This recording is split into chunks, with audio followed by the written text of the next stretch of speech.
नमस्कार दोस्तों, आज इस वीडियो में हम जानेंगे कि क्या रोबोटिक सर्जरी सही में एक कॉस्टली प्रोसीजर है।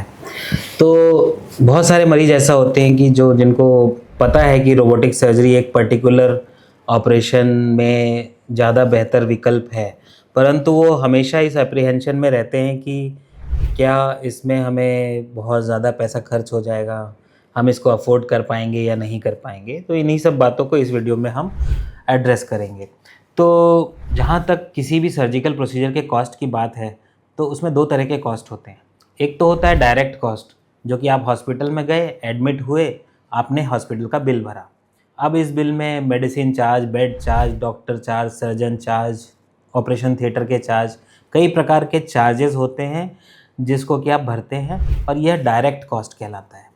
दूसरा जो चार्जेस होते हैं, जो कॉस्ट होता है पेशेंट को, वो इनडायरेक्ट कॉस्ट होता है।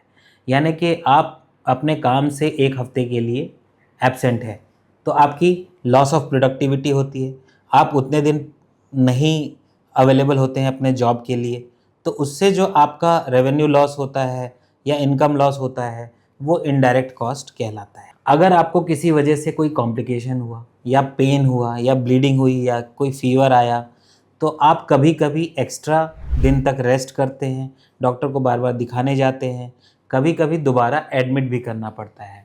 तो ये सारे जो कॉस्ट हैं, ये इनडायरेक्ट कॉस्ट कहलाते हैं। तो जब किसी भी सर्जिकल प्रोसीजर की कॉस्ट की अगर हम बात करें, तो डायरेक्ट और इनडायरेक्ट दोनों कॉस्ट को हमें जानना चाहिए। तो डायरेक्ट कॉस्ट की अगर मैं बात करूँ, तो वो लगभग हर सर्जरी में फ़िक्स ही होते हैं। बट रोबोटिक सर्जरी की अगर मैं बात करूँ, तो इसमें क्योंकि सर्जिकल प्रिसीजन बेहतर होता है, ब्लड लॉस कम होता है, इसलिए पेशेंट्स की हॉस्पिटल से डिस्चार्ज अर्ली हो जाती है। जो मरीज़ 4 या 5 दिन बाद डिस्चार्ज होने वाला है, वो रोबोटिक सर्जरी के बाद 2 ही दिन बाद डिस्चार्ज हो जाता है। तो क्योंकि हॉस्पिटल स्टे 2 से 3 दिन कम हो गया, इसीलिए 2 से 3 दिन के बेड चार्ज, मेडिसिन चार्ज, कई प्रकार के चार्जेस कम हो जाते हैं। इसके अलावा वो अपने जो नॉर्मल कामकाज है, उस पे भी जल्दी लौटता है। तो इस जल्दी लौटने की वजह से जो number of working days lost है, वो काफ़ी कम होता है रोबोटिक सर्जरी में। तो इस प्रकार से अगर हम एनालाइज़ करेंगे, तो हम पाएंगे कि रोबोटिक सर्जरी और लैप्रोस्कोपिक या ओपन सर्जरी की तुलना में कॉस्ट सिर्फ 10 से 20% ही एक्स्ट्रा होता है। और दूसरी बात यह है कि अब आजकल ज़्यादा से ज़्यादा इंश्योरेंस कंपनीज़ भी रोबोटिक सर्जरीज़ को कवर करने लगी हैं।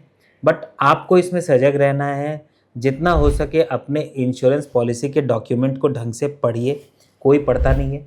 अगर आपने बहुत पुरानी पॉलिसी ले रखी है, तो अगर किसी एजेंट के थ्रू ले रखी है, तो उससे बात करिए।